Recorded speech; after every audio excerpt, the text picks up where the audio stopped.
Good morning, good afternoon, good evening, whatever time you're watching this. Hello, everyone. Today, in my opinion, is the first day of fall here in Oklahoma. The first day. And the reason I say that is because this week we're getting down into the 50s, whether it be the high 50s, mid 50s, low 50s at night. That's all this week. So, my opinion, fall is here. It is probably around like 7:15, 7:30 in the morning. I was first one on the water today, actually, which kind of surprised me because I felt like I got a late start.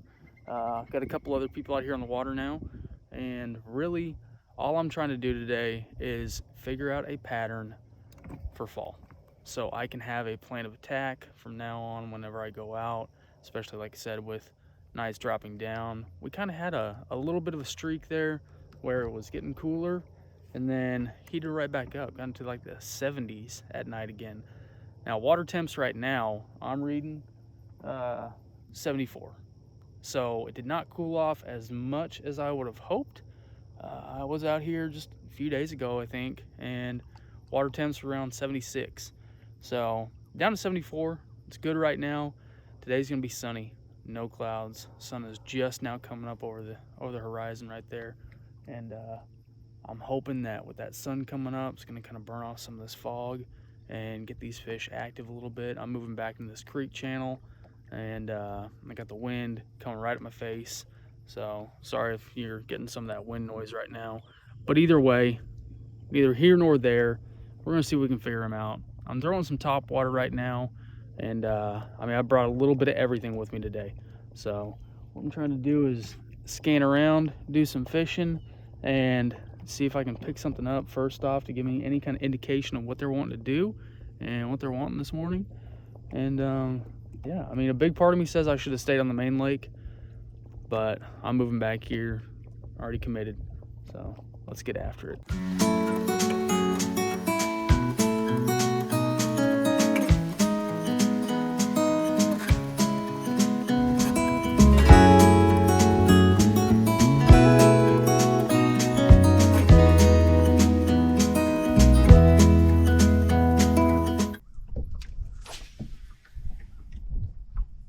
Got us some bait stacked back up out here.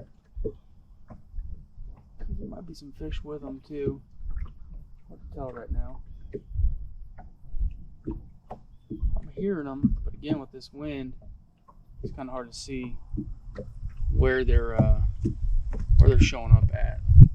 So I'll be throwing this underspin when I catch bait on that graph out in the open. I'm gonna try and just throw it back behind the boat, let the wind kind of drift me back a little bit.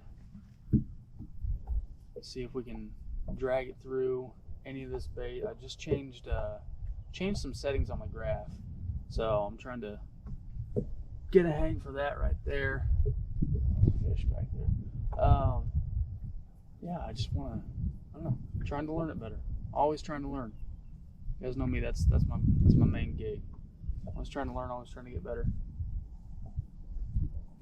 I think what I'm going to do is cruise over to that side that's got the sun beating on it, work along the grass edges. I was going to throw the frog, but I still think a lot of these fish are still kind of pushed out a ways from the grass right now.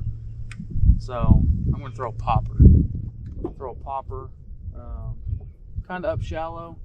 Hopefully stay out of the grass with those little treble hooks. See if we can get on some top water first thing in the morning. But again, like I said, I'm going to be throwing that underspin. Right now I got that Jerky J on there with the Blade Runner tricks, spin tricks. And I'm throwing the Blade Runner today on my Halo KS2 medium heavy fast. So I'm throwing this guy on. There we go. Kind of one of those things I was talking about when I see bait on the graph back behind me. Just gonna throw that underspin back there, and I spotted a lot of bait back there. I'm just gonna cast back, slow rolling it, and we got the skunk out of the boat. He ain't big, Easy fella, easy fella.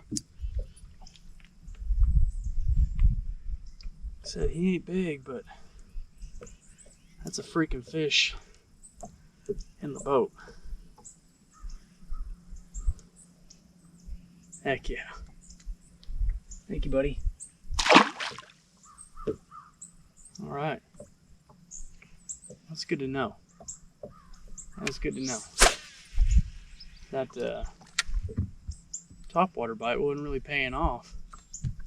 I'm kind of thinking that I might switch away from that popper and put a spook on for a little bit later in the morning when they, or when I think they tend to kind of school up. I don't even know if they're doing that anymore. But I'm going to keep doing this, cruising down, just checking back behind me, checking the grass, seeing if I see any bait or anything like that. But like I said, hey, that's the first one out the way on that Blade Runner.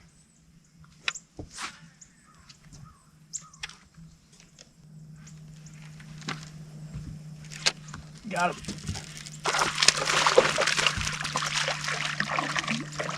Don't tear that bait up. So this guy, I had literally just made that cast out there, and I was letting this thing fall and it kept getting ticked, and all I was doing, instead of really trying to set the hook, a little schooly there, all I was doing was every time it would get ticked, I would just kind of pop it, is what I'm trying to tell you guys. Every time I get it ticked, yeah, I would just kind of pop it along and then just wait for, that rod to load. And those underspins don't need to be setting too hard. There might be a school out there, but I was literally just kind of letting that fall, and then it would get hit, and I would just kind of pop it. Not really set, just pop it like that. Give it enough to where, kind of gave them the little sense of life that bait is fleeing, and then give them the chance to really hone in on it and really get it in their mouth and get that hook. All right, well, we're finding a pattern so far. Nothing big just yet, but I'll underspin with a jerky J, a little straight tail.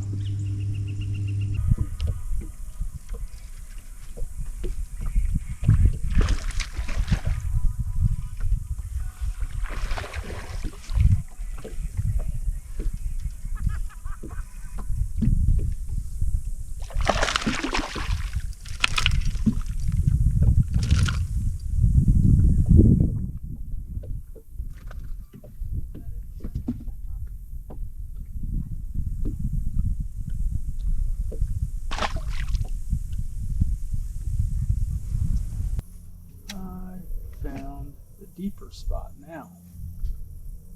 So now I can get back a little bit further now that a lot of this grass has died off. Try and push back in here a little bit. See what there is to see, and then flip around. And probably what I'm going to do when I flip around, start working this whole grass line with the glide.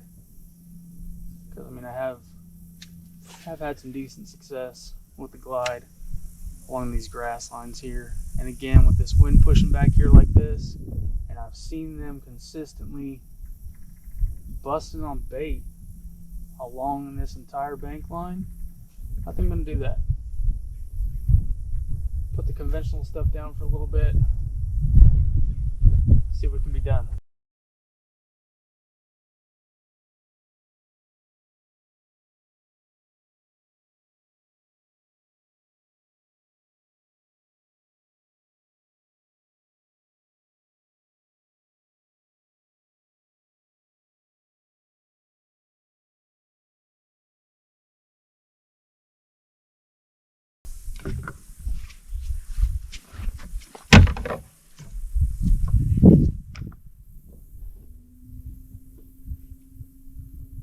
Oh, that's a good fish.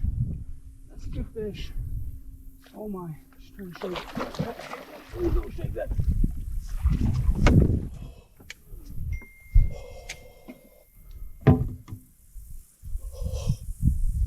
Yeah.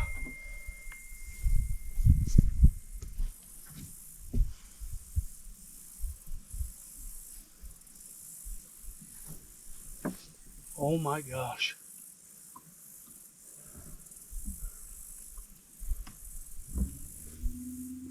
Oh my gosh. Talk about a freaking shit show. Just had Spotify playing.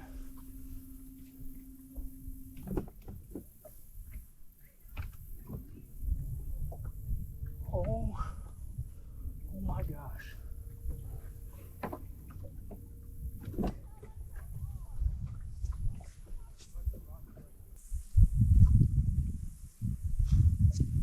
What I freaking tell you guys. Freaking GFB Ghost Code Okuma. Okuma, Steve. Yeah. Guys, she has one hook. One freaking hook in her. And a growth.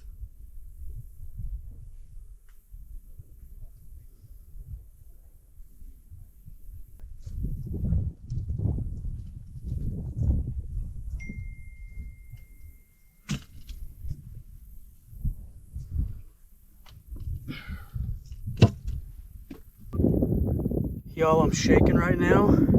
24 and a quarter. Close that mouth right there. 24 and a quarter.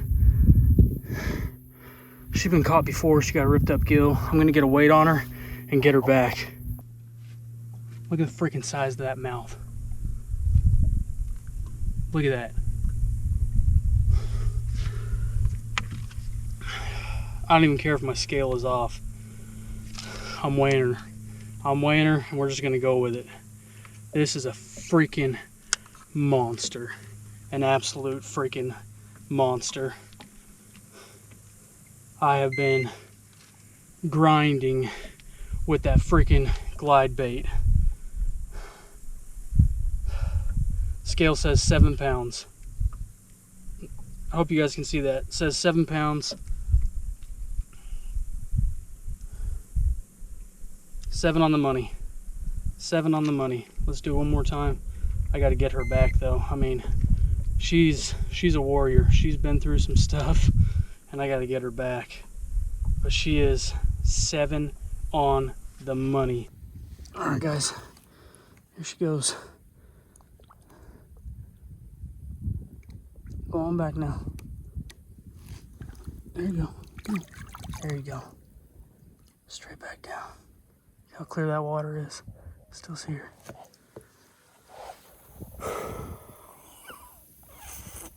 Oh yeah. Holy crap. Freaking A.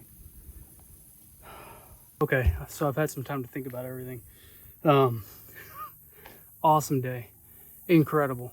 It was definitely a complete crap show hooking that fish. You know, I had Spotify on freaking shuffle, and had that song playing, had to turn it off, had to keep the tension on her. I mean, it was pretty sloppy, in all honesty, pretty sloppy, but she did have that one hook, pretty good, pretty deep. GFB swim baits. That freaking glide bait has been putting in work for me. I absolutely love it. It's just completely different from the other glides that I've got. It's a lot more erratic. It's not as wide. It's more tight is what it is. But what I had to do today was really just kind of change up the cadence that I normally, or have been doing, not normally, but have been doing. Today it was kind of all about, as soon as it hit the water, I would burn it and then start kind of, you know, ripping it and getting erratic with it, but, you know, still burning it. And that seemed to make the biggest difference today, was the fact that I was being more erratic, faster with it. I wish I could remember everything that led up to that and how I was working that. Same thing goes with the one that I pulled it away from. But, you know, went out there with the underspin, and then, like I said, started, put in that work with the glide. And the thing is, with that glide, I mean, it was 3 hours. I think it was about 3 hours or a little bit more than 3 hours from my last fish on the underspin. Like I told you guys, I was going to pick up the glide and just start going. That first bank that I targeted showed me nothing. And that's what I kind of talk about a lot when it comes to these swim baits. Like, I mean, again, I'm not a swim baiter. I don't claim to be a swim baiter. It's just, from what my buddies who do primarily throw them have taught me, is that the commitment game, like, I mean, you've got to commit to it. And that's the biggest thing that I can tell you guys, is you've got to commit. And that's sometimes like leaving other rods at home. Like, I mean, if you want to get good at it, you've got to take just that swim bait, or just, the 2 swim baits that you got, or however many you've got, but to where it's not overcomplicating it. And that's all you have, and you don't have a crutch, to fall back on. You're just sticking with that and rolling with it and learning it and getting better that way.